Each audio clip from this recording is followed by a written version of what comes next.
ओम शांति।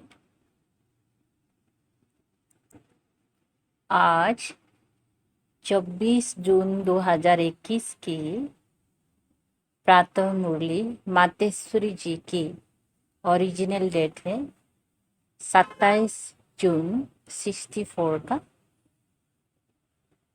आज मातेश्वरी जी के पुण्य स्मृति दिवस पर क्लास में सुनाने के लिए जगदम्बा सरस्वती जी के मधुर महावाक्य गीत बजा है।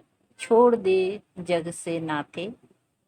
अगर हम जग से नाते ही छोड़ दे तो फिर जग काहे के लिए है। अगर नाते ही तोड़ने की बात है तो फिर ये संबंध बनाया ही क्यों। पति पत्नी, बाप बेटा, राजा प्रजा आदि आदि अनेक जो संबंध है ये सब भगवान ने रचे हैं, ऐसे कहते हैं ना। तो जब भगवान ने रचे हैं तो फिर क्यों कहते हैं छोड़ो। या फिर ये गीत ही रॉन्ग है। भगवान ने कौन सा जग रचा। जग कहो दुनिया कहो, जो भगवान ने रची वो ऐसी दुनिया थोड़ी ही रची जो छोड़नी पड़े। अभी के जो संबंध है वो नहीं रचे। अभी इस जग में देखो तुम्हारे नाते कैसे हो गए हैं। कर्मों के कारण तमो प्रधान में आते आते क्या हो गए हैं। कर्मों के बंधन एक दो को काटते रहते हैं। सभी नाते इस कर्मों के हिसाब में तमो प्रधानता में आ करके एक दो को दुख देते और लेते रहते हैं। भगवान खुद कहते हैं मैंने तो तुम्हारे ये दुख के संबंध नहीं बनाए हैं। मैंने जो तुम्हारा संबंध जोड़ा था वो बंधन नहीं था। मैंने तुम्हारा श्रेष्ठ संबंध जोड़ा था, उसी संबंधों में तुम सदा सुखी थे। तुम्हारे सब नाते बहुत स्वच्छ थे, इसलिए याद करते हो ना। राम राजा, राम प्रजा, राम साहूकार है। बसे नगरी जिए दाता, धर्म का उपकार है। उसको कहते थे गृहस्थ धर्म, धर्म पति, धर्म पत्नी, धर्म के नाम से है ना। परंतु अभी तो वो धर्म का संबंध नहीं है। प्रैक्टिकल वो जीवन नहीं रही।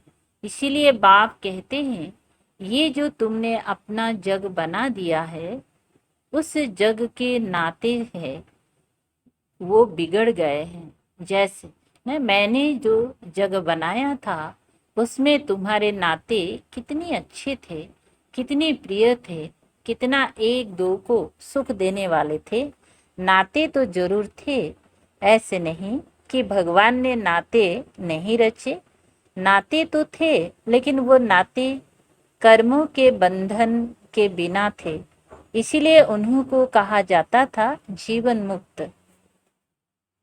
जीवन में इस कर्मों के बंधन दुख से मुक्त थे, इसलिए उनको कहते थे जीवन मुक्त।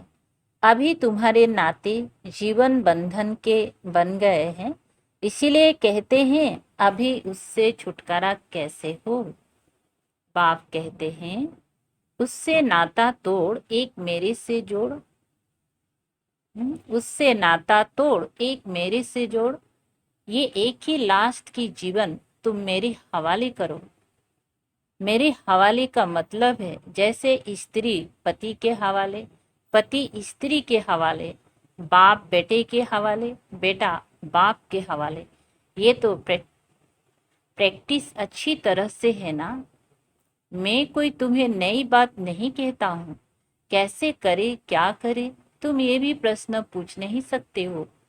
तुम अपनी जीवन एक दो के प्रति देते आए हो। क्या तुम अपने बच्चों के प्रति अपनी जीवन नहीं दे रहे बैठे हो। अपना तन मन धन जो भी कुछ है तुम उन्हीं के प्रति तो बना के बैठे हो ना। अपना अपना तो कहते हो ना, सारी जीवन उन्हीं के प्रति लगा देते हो। तो मैं तुम्हें कोई नई बात थोड़ी ही कहता हूँ। कि ये सब मेरे हवाले करो। जैसे अभी तक एक दो में करते हो, ऐसे अभी कहता हूँ तुम मेरे बनो, फिर मेरा बन करके उसे ट्रस्टी बन संभालो। तुम भक्ति मार्ग में भी कहते आए हो, भगवान ये सब तेरा, मैं तेरा, परंतु तेरा किया नहीं, सिर्फ ऐसे ही कहा कि तेरा, तेरा भी मेरा, मेरा भी तेरा। क्या कहा? तेरा भी मेरा, मेरा भी मेरा। जो बाबा का है वो तो मेरा है, लेकिन जो मेरा है वो भी मेरा है। ऐसे ही सब करते थे, लेकिन अब वो ठगी तो नहीं चलेगी ना। तेरा भी मेरा तो मेरा भी मेरा, तेरा भी मेरा तो मेरा भी मेरा नहीं। अब ये तेरा मेरा खत्म करना पड़ेगा।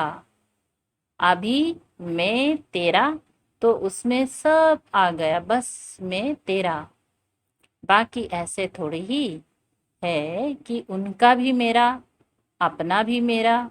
ऐसे ठगी करने का क्या फायदा ना। बाबा का जो है वो तो मेरा है, लेकिन लौकिक जो भी है वो भी मेरा है ना। बाबा तो ऐसा नहीं चलेगा, क्योंकि हम ही अपने को ठगेंगे।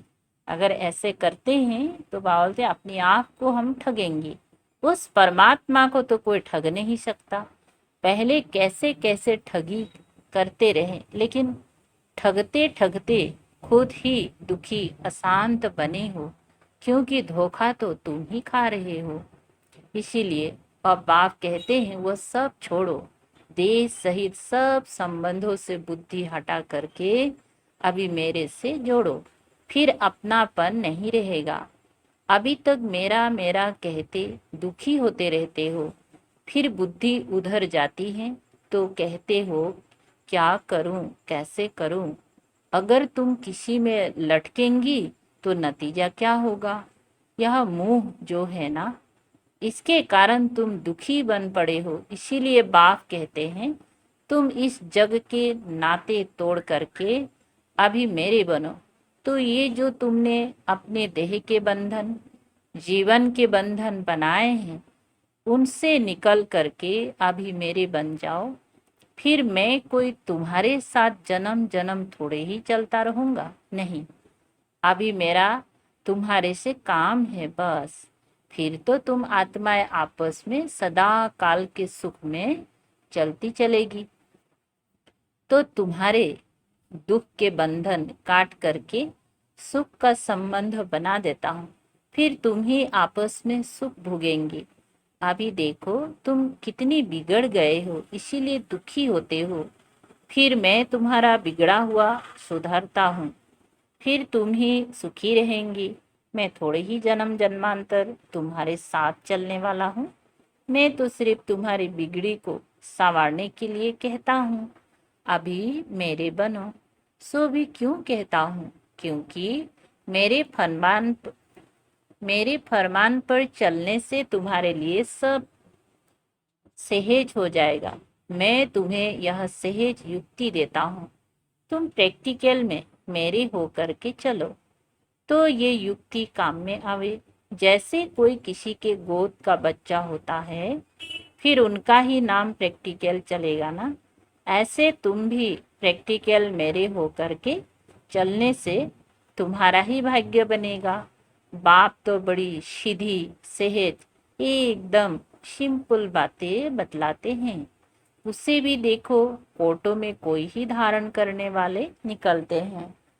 बाप कहते हैं इस छोटे से संगम युग में तुम्हारे देश, इस कॉर्पोरियल दुनिया में तुम्हारे लिए ही आया हूँ। तो कम से कम जितना टाइम, उतना टाइम तो कुछ हमारा ख्याल करो ना। जितना टाइम है उतना टाइम तो कुछ हमारा ख्याल करो। बाबा के बने हो तो कम से कम इतना टाइम तो शुद्ध रहो, फिर तो तुम्हारी ऐसी प्रलब्ध बन जाएगी जो तुम्हें उस दुनिया में मेहनत नहीं करनी पड़ेगी। अभी थोड़ी मेहनत की बात है। अभी तुम कैसे भी करके मर मिट करके भी पवित्र रहने की प्रतिज्ञा करो, अपनी दृढ़ता रखो। अपनी धारणाओं में रहने का पूरा प्रयत्न करो। बाप तुम्हें साफ साफ बतलाते हैं, तुम सिर्फ इतने थोड़ी टाइम के लिए ये मेहनत करो। मैं तुम्हें और कोई मेहनत नहीं कराता हूँ। तुम्हें जितना मिलता है उसकी भेंट में कोई मेहनत ही नहीं। अभी घी के घड़े मत बनाओ।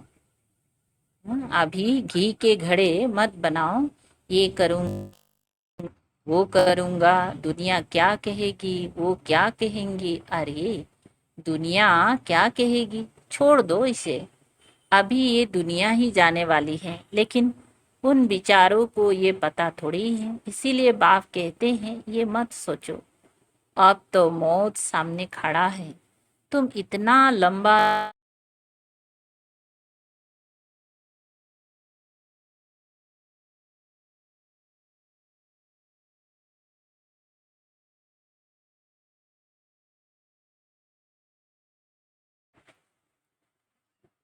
हम्म, तो क्या बता रहे हैं? अब मौत सामने खड़ा है। तुम इतना लंबा चौड़ा जो बनाकर बैठे हो, ये सब वेस्टेज कर रहे हो। अभी बाप कहते हैं उस वेस्टेज को बचाओ। इस शरीर निर्वाह के लिए जितना चाहिए उतना भले करो। जितना तुम्हारा क्रिएशन के साथ हिसाब किताब है उतना करो। मैं कहाँ संभालूंगा? इसे तुमको ही संभालना है। जो जरूरी है वो तो तुमको फ्री करता हूँ, लेकिन अभी ये जो एक्स्ट्रा रच रहे हो उसके लिए मना करता हूँ, क्योंकि अभी वो तो गिरना ही है। क्यों अपना फालतू समय गंवा रहे हो? इन फालतू के झंझटों से ही तुम दुखी हुए हो। उन झंझटों से तुम कैसे छूटो, वही तो तुम्हें बतलाता हूँ। फिर भी बैठ कर के अनेक बहाने लगाना, ये कहाँ की रीति है? फिर बाप भी कहते हैं देख लेना। अभी अगर मुझे सीधी अंगुली नहीं देते हो, हाथ नहीं देते हो, तो फिर मैं ऐसे नाक पकड़ के ले चलूंगा। नाक पकड़ेगा तो फिर दम घुटेगा, फिर दुख होगा, सजाए खानी पड़ेगी ना। इसीलिए कहते हैं अभी हाथ में हाथ देकर सीधा चलने का टाइम आ गया है। अगर सीधी तरह से नहीं चलेंगी तो फिर मेरे हाथ में तुम्हारा नाक भी तो आएगा। फिर देख लेना। फिर उस समय कुछ नहीं हो सकेगा, ना कुछ कर सकेंगी। इसीलिए बाप कहते हैं बच्चे, अब तुम मेरे हो करके, मेरे पास आ करके, मेरी बातों को सुन करके अगर फिर भी कुछ नहीं किया तो उनके लिए बहुत कड़ी सजाए है। इसीलिए जिन विचारों को पता नहीं उसकी तो बात ही अलग है। बाकी जिन्हों को पता है, जो बैठ के सुन के फिर इन्हीं बातों में गफलत की, तो उनकी तो खैर नहीं। जैसे 10 गुना फायदा वैसे 10 गुना नुकसान होगा। तब कहते अपने नुकसान को, घाटे को अच्छी तरह से समझो। अच्छी तरह से कुछ तो अपनी बुद्धि खोलो। अभी बाप से बुद्धि योग लगाएंगी तो ताकत मिलेगी। तो इन सभी बातों को समझो, भूलो मत। अभी यह जो समय चल रहा है इसे पहचानो।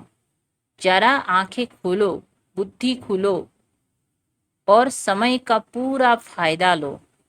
अपनी पूरी तकदीर जगाओ। कहते भी है जैसा संग वैसा रंग होता है। इसीलिए जिसमें अभी यह धारणा पूरी नहीं होगी तो माया के संग का रंग लग जाएगा। तब तो कहते हैं hear no evil, see no evil, talk no evil. कोई ऐसे इविल्स है जो यहाँ भी कोइयों को छोड़ते नहीं है, फिर एक दो के संगदोष में आ जाते हैं। तो कहते हैं ऐसे संगदोष से बचे रहो। ऐसे मत समझो कि संगदोष बाहर है, यहाँ नहीं है। नहीं, यहाँ भी वो घूमते रहते हैं, क्योंकि उनका राज्य है ना। इसीलिए बाप कहते हैं अच्छी तरह से कवच पहनकर रहो। कवच होगा तो उसकी गोली लगेगी नहीं। युग का ही कवच है, ज्ञान की तलवार है। इन सभी अस्त्र शस्त्रों को अपने पास अच्छी तरह से संभाल के रखो। कहते भी हैं जो करता है वो पता है। ये तो भविष्य पार्लब्ध बनाने की बातें हैं। यहाँ तो पार्लब्ध नहीं भुगनी है ना। यहाँ तो कोई गुरु बन करके नहीं बैठना है। इसमें कोई मिसअंडरस्टैंड ना करे, इसीलिए ये सब समझाया जाता है ना? तो ये सब बातें ध्यान में रख करके अपने को सेफ रखना है। यहाँ कोई खर्चे आदि की बात नहीं होनी चाहिए। अभी यह सब खर्चा दूसरों के कल्याण अर्थ ही यूज करना है। एक एक पाई भी सब इसी कार्य में लगाना है। अच्छा, दूसरी मुरली है, चढ़ती कला में जाना है तो अपनी जीवन की सारी जवाबदारी उनके हाथ में समर्पण कर दो। बहुत मनुष्य ऐसा प्रश्न पूछते हैं, इतना ज्ञान सुनते हुए भी हमारी अवस्था आगे क्यों नहीं बढ़ती? आगे बढ़ने में रुकावट क्यों? अब ये समझानी उन्हों के प्रति दी जाती है जिन्होंने इस मार्ग में चलने का कदम रखा है, परंतु जब तक अपनी जीवन मन वाणी कर्म सहित सरेंडर कर इनका नहीं हुआ है, तब तक वह अतीन्द्रिय सुख महसूस हो नहीं सकता। ये एक ईश्वरीय लॉ है। जब इनका सहारा लिया है तो दिल से उसके आगे जीवन अर्पण कर देनी है, अर्थात पूरा वारिस बन बरसा लेना है। तो इस नशे में रहने से उस अवस्था में उल्लास भर जाता है और फिर ज्ञान की धारणा होने से औरों को आप समान बनाने की ताकत आएगी। बाकी ऐसे नहीं समझना कि मानसिक रूप से हम अपर्ण हो चुके हैं, नहीं। सॉरी, अर्पण क्या बोलते हैं, मानसिक रूप से हम अर्पण हो चुके हैं, नहीं। ये तो अपने को ठगना है। जब बाबा प्रैक्टिकल में आया हुआ है तो बच्चा भी प्रैक्टिकल में बनो। फिर बाबा उनके जन्म पत्री को जान कैसे भी डायरेक्शन देकर चलावे। उसमें पहले घुटका आएगा, परंतु अंत में समझेंगी कि इसमें ही हमारी चढ़ती कला है। तो अपने जीवन की सारी जवाबदारी उनके हाथ में समर्पण करनी है। बाकी गुरु पिछाड़ी गुरु बन कोई उनकी गद्दी पर नहीं बैठना है। अब इन सभी बातों को बुद्धि में रखो, तभी अवस्था ऊंची जा सकती है। अगर ऊंच नहीं चढ़ते हो तो जरूर अपनी ही दिल अथवा धारणा में कोई कालापन है, समझा? अच्छा, मीठे मीठे बच्चों को याद प्यार और गुड मॉर्निंग। रूहानी बाप की रूहानी बच्चों को नमस्ते। हम रूहानी बच्चों की रूहानी बाप दादा को याद प्यार, गुड मॉर्निंग और नमस्ते नमस्ते, गुड मॉर्निंग, थैंक यू मम्मा बाबा। अच्छा, वरदान है, अपनी श्रेष्ठ स्वरूप व श्रेष्ठ नशे में स्थित रहे, अलौकिकता का अनुभव कराने वाले अंतर्मुखी भव। विस्तार, जैसे सितारों की संगठन में विशेष सितारों की चमक दूर से ही न्यारी प्यारी लगती हैं, ऐसे आप सितारे साधारण आत्माओं के बीच में एक विशेष आत्मा दिखाई दो।